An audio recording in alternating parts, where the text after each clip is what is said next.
your pop culture outlet. Yeah. Welcome back, guys. Welcome back, y'all. I'm Ethan. I'm Jacob. I'm Andrew. And check us out on YouTube at Pop Culture Outlet. If you want to put up a song on our list tonight, 509-963-2311. But we got a pretty loaded list already. That is right. Yes. I just put a bunch of music that we like. It's going to be a bunch of bangers. Yes. We're going to be talking about Super Bowls and their performances. Not much about like maybe the plays, maybe a little bit, but more actually about the performances themselves and about the artist and the halftime shows. Yeah, halftime shows and their significance about them, I would say. Yeah. And I think we're going to also dive into a little bit of kind of our predictions for the game. We kind of touched on it a couple episodes ago, but I think we're going to really get into that. We're going to revisit it again. Let's go. Yeah, It's going to be a spicy game. It's going to be, you know, there's going to be a lot of fight on action and with the defense and, like I said, 3 or 4 interceptions with us, the Seahawks at least. Yeah. And speaking of the defense, too, Nick Emmanwori is cleared. He's active. Yes. Thank So goodness. I that's saw that great ankle news. injury. Yeah, I he was was like, recovering. I was like, he had a limp coming out, but you know, I think people are saying he's going to be okay by Sunday. So Yes. It's sweaty. But our defense has been clutching up this season. We won 9 consecutive games. So that's saying something. But the Patriots have also won 10 games in a row consecutively. So, you know, we got, you know, a toss-up here between the Patriots and the Seahawks. Over a decade of waiting and, you know, over a decade of brewing this revenge plan. Even though we don't got any of the OG Hawks, you know, who are up against them. But, but it's okay. We got the dark side defense. So. Yeah, that's so true.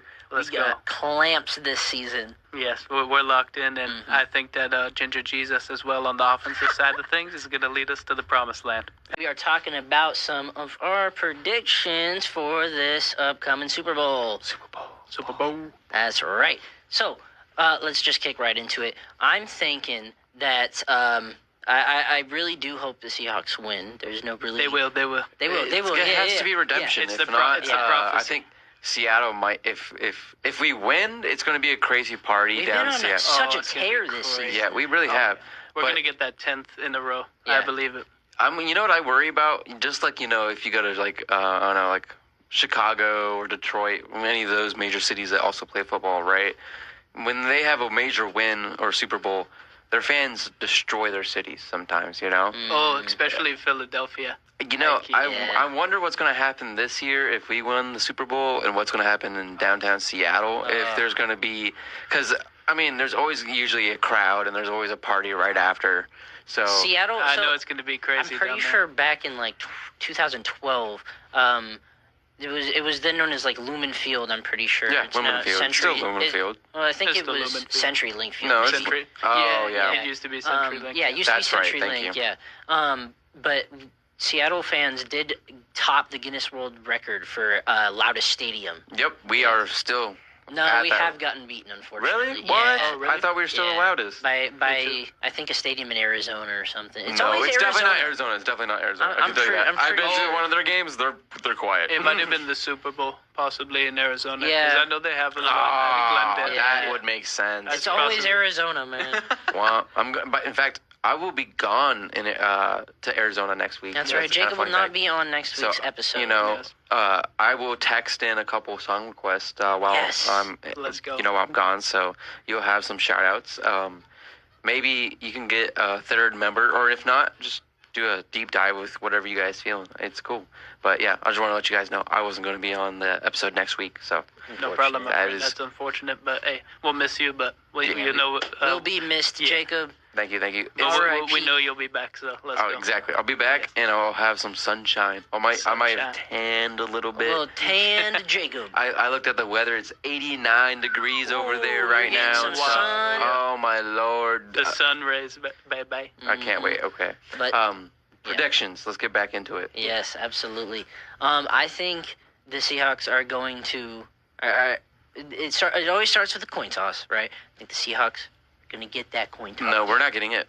My intuition says we're not going to start it off. The Patriots are going to get that coin toss, but they're going to lose an interception within the third play. I like that a lot. That's a good That's a good. That's what I'm gonna say. That's what I'm manifesting. We're intercepting it, and it's gonna run right down to that end zone, baby. Yeah, it's gonna go into fruition. Let's go. Let's go. And then right after that, it's just gonna keep the mojo going. And I think we'll probably win the coin toss. I have a feeling we'll win it. But if we don't, hey, we're locked in still. I don't know. The dark side of the defense is gonna pull up and. That's right. We're gonna literally tank people again. We're gonna tank. And our kicker has set some records this season. I'm pretty sure. He's done pretty good. Oh yeah, Jason Myers. Yes, that is true. Thank you. Jason Myers. Thank you. He's a good kicker overall. Andrew here is going to be kind of our man on the inside. He knows more sports than Jacob and I want to be safe. That's right. Andrew's like our sports and name guy. I'd be the list sports history guy. Yeah, or the needle drop guy. The needle drop. Yeah. And then I think Ethan got he's our idea guy. Yeah, I got also like the film perspective of That's a good idea. Of the Super Bowls, but we're all coming in with different perspectives here. Okay, let's just hop right into some Super Bowl performances. I want to shout out the first one with Super Bowl I of 1967. It was actually just the University of Arizona, the Symphonic Marching Band, the Grambling State University Marching Band, and a couple of drill teams. You know, I got to say, you know, the first 3 Super Bowls were actually all just marching bands. Super cool. Wow. Interesting fact, really quick. Yeah, that's cool. If you ever listen to like live performances of a marching band, especially a big one with more than 100 or 200 people, it's almost it creates this vibration of sound that is I don't know, hypnotic in my sense. Yeah, it's so cool. It's harmonious. Yeah, and it really just like it creates an energy. It creates a vibe. It gets it makes a performance. That's what I would have to say. So. It gets the blood pumping. Definitely. Yeah. It's like, let's go. Quick shout out to the first 3 Super Bowls for marching bands. That's pretty sick. Yeah. That is pretty sick. That's fire. All right. What do you guys want to jump in? What were like some of your guys' favorite Super Bowl I'm going, performances? Up about 40 years or so, up to Prince and his performance of Purple Rain. I watched a video on that halftime show, and it's pretty solid. I mean, Prince was a performer, man. You gotta give credit where credit is. Prince was a great performer. Yeah. Great entertainer, and I was gonna say Michael Jackson's performance in 1993. Yes. He did it in 2007. Prince. Oh, that's 2007. Okay. He did it with Prince and the Florida AM Marching Band. So another marching band. There we go. Yeah. That makes sense. Connection there, yeah. Prince, he goes down to his roots. What do you think? First 3 Super Bowls, put a marching band in there. That's something Prince definitely would do. So that's super cool. What about you? For me, I would say the Michael Jackson one is my favorite. Like 1993. Yes. He aura farmed so hard. That was aura farming to the max. Yeah, that's so I think he started it, really, if you think about it. He knew that he had a big audience, and he was like, all right, y'all are mine. I watched the documentary about that a halftime performance, and the director that was in charge of the timing of all the shows and stuff, he was like he was in Michael's ear with the the Bluetooth, or I guess it wasn't Bluetooth, but whatever it was called, microphone or something. Yeah, like in the ear chip. Let's just call it that. Yeah. He was telling Michael, start the show, and Michael was just standing there, Yep, that's and right. he was like, I'm not going to do it until I feel ready. And he was standing so stoic. Yeah, he didn't move an inch of muscle, and everybody was just watching him getting starting this charge of a roar and cheer.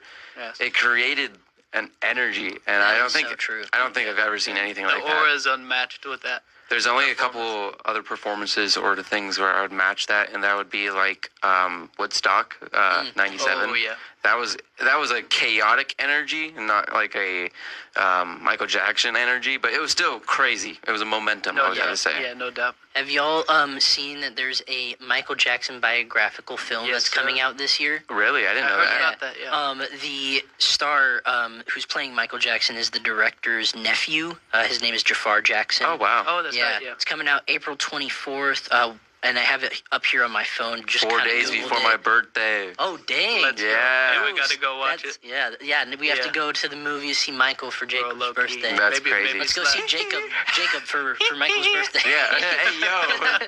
But I have it here. It says the movie set to release April 24th. 2026. We'll cover his journey from the Jackson 5 to global superstardom, exploring both his triumphs and personal struggles. The cast includes Nia Long and Katherine Jackson, and Coleman Domingo as Joe Jackson, with Lionsgate distributing in the U.S. Ooh, wow, that's okay. that's a really good cast. Yeah, it's a pretty good cast. So I think that movie might be worth a watch. I think so too. Yeah, definitely. And how is Jafar Jackson related to Michael Jackson? A cousin, I think. Like cousin, maybe. I don't know. It just says he's the nephew to the director, who. Let me see. I don't want to mispronounce this name. I think it's Antoine Fuqua.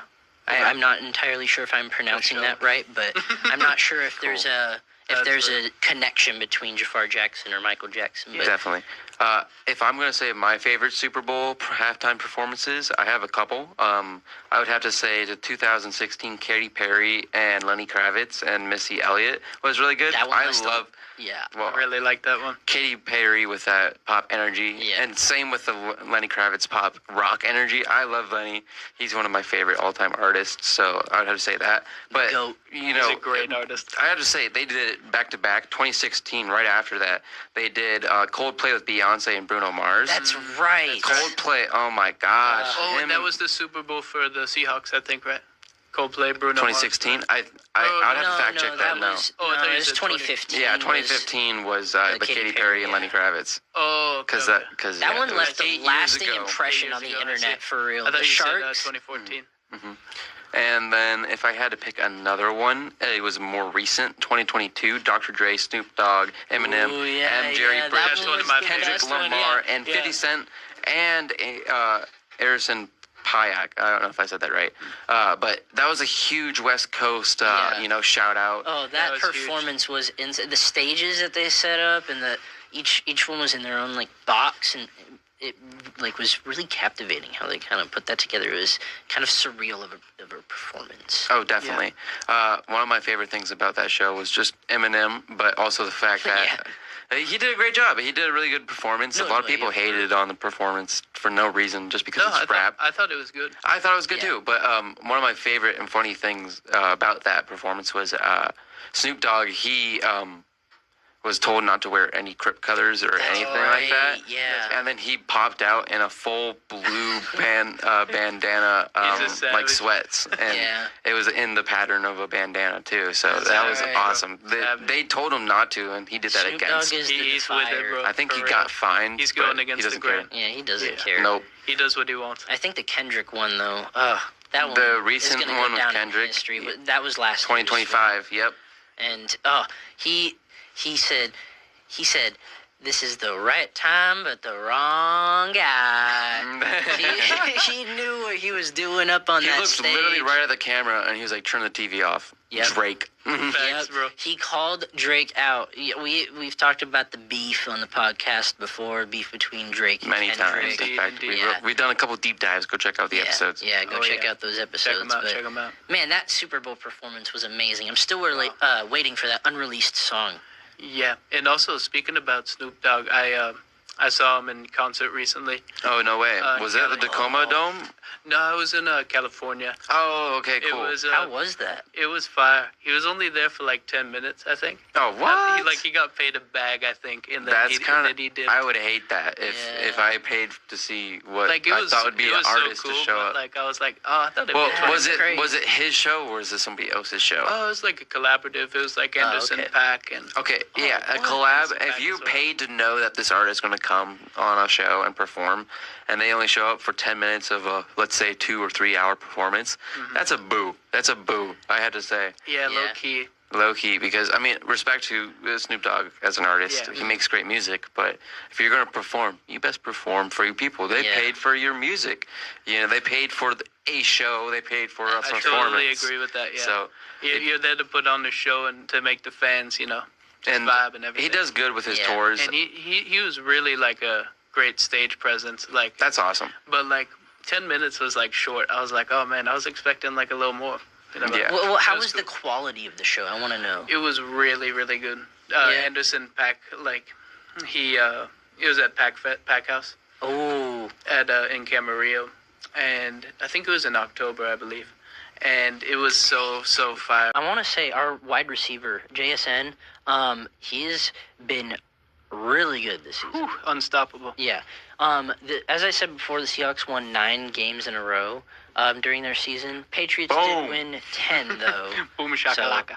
But the Seahawks have been, a bit more recent in their wins. So, it's really I want to say it's going to go either way, but it's not. The Seahawks are going to take this. The Seahawks are going to take this win. Right. They're going to take this dub. They set a new franchise record, surpassing 470 points. They put a new personal team record, their last record being in their last Super Bowl appearance being 13-4, is it? And then I think their record this season was 14-3. 14-3. So yeah, they kind of switched that around, and they got they locked in. They were so good this year, boys. They really did. It was special to watch, and also really entertaining to watch too. Yeah, they really were. But the ratio is also matching the Patriots score and the Broncos score. But Patriots, won over the Broncos, so, Now, let's do a little side rail really quick. I'm not a man to use ChatGPT often. I don't think AI is the greatest thing. I mean, it can help for a lot of great reasons. I'm not going to jump into that rabbit hole. But not in, every sector. Yeah, right? Yeah. But just for, giggles, right? I asked ChatGPT what's considered the best Super Bowl of all time, all history. And you want to know what's really funny? What came up? 2015 Patriots versus Seattle Seahawks, baby. And that makes sense to me because honestly, it was such a good game. Yeah, it was a great game. It was. And AI agrees. And the honorable mentions they had was the 2017 Patriots versus Falcons. So it's Patriots. Yeah. The it's because 28-3. Patriots and Steelers are always the ones that go to the Super Bowl. And Chiefs for a while. Chiefs, too. Chiefs, thank you. That's the third, I would say. The other one they would have was 2018 Giants versus Patriots and 2009 Steelers versus Cardinals. So, pretty funny, I got to say. Yeah. Yeah, that Steelers versus Cardinals one was really down to the wire, I believe. Yeah, it was to the last, 2 seconds. Yeah. Ooh. I don't remember that. Maybe I do. Probably in the back of my mind somewhere. I think it was 2006, bro. Oh, okay. Then, no, I don't know. I was too much of a youngin'. 2009, actually. 2009, so. Yeah, way too much of a youngin'. Yo. I don't know if I've, seen a game with the Cardinals, or seen a Super Bowl with the Cardinals in them. I've never watched the game, but no. That's when you know it's a different time. Remember watching that 2015 game, though. I watched that one. That was a killer game. I didn't even understand football, and I realized how detrimental that loss was. I was like, oh. Yeah, I remember there was theories about there being a deflated ball. People still think that theory is true. I think that's true. I think it's true. I think it was. I really think it was. Yeah. And I we were 5 yards away. Couldn't clutch it. It was a tough match. Yeah, we fought really hard, and then in the end we lost. And I remember watching it. We made nachos. We had little smokies. We had family friends. We had 3 TVs up, and we just it was silence when we lost. We were all like, all right, everybody went home. I couldn't utter a word afterwards. Yeah, I was like, man, but you know what, boys? It's going to turn around. That's right. Redemption. Redemption time. It's revenge. Shawshank Redemption. That's Sean crazy. Alexander has also been really good. Yeah. Oh, wait, who? Sorry. Sean Alexander. Oh, Sean Alexander is a great. I think. What's his position? He was a running back. Oh, okay, He doesn't play anymore, but he was Seahawks. If we had our old team members like Marshawn Lynch, Russ, if we had Beast Mode, Richard Sherman, if we had back Tate, in their prime too. Oh my God. They were so good. If Earl oh Thomas. my gosh, they would be so pent up from that loss too. The revenge story would be so sweet. If we had any of those players still. I wish. It's going to be sweet. But I think the players that we have right now, they know what's going on. Yeah. They know what the stakes are, and they know they have to redeem their past players. And so it's a go time. It's upcoming Sunday. Yeah. It's going to be awesome. It's our time to shine. Yes. Sunday night we're locked and loaded. Bye. And we want to know what y'all are doing for Super Bowl Sunday. Text us again, 509-963-2311. Again, that's 509-963-2311. Or hit text the DJ on 881theberg.com. But last thing I want to bring up for tonight's show, boys, is the halftime show for this upcoming Super Bowl. I'm excited. Yeah, me too. I'm very excited. It is Bad Bunny. I enjoy it. Yeah, I enjoy his music. I like his music. I like the vibes. As a person that listened to a lot of Latin music beforehand, I don't personally listen. Like you said, I don't know. I can't name songs of Bad Bunny, but I know some of his songs. Latin music is always great. I would always love reggae. I would always love, his culture music is amazing. So it's always okay to branch out. So absolutely. Yes, sir. Yeah. And my 2026 replay for Apple Music so far, number 1 and number 2, I got Luis Miguel, Ahora Te Puedes Marchar. See, there we go. And Caliente El Sol, I believe it's called. So, yeah. And one of my favorite artists I listen to on the regular would be the Mars Volta, which is a Brazilian band as well. A Brazilian-American band, but yeah. Oh, yeah, Brazilian music is fire. They got rhythm and beat. I love the rhythm. Man, the rhythm is locked in. Yeah, it's just salsa and dance, and I love it. So let us know if y'all want us to branch out, do maybe a cultural episode, or maybe kind of branch out and do a couple cultural episodes where we do one culture during this episode, another during another. Let us know. But you can find us on YouTube at Pop Culture Outlet. Shout out Pop Culture Outlet.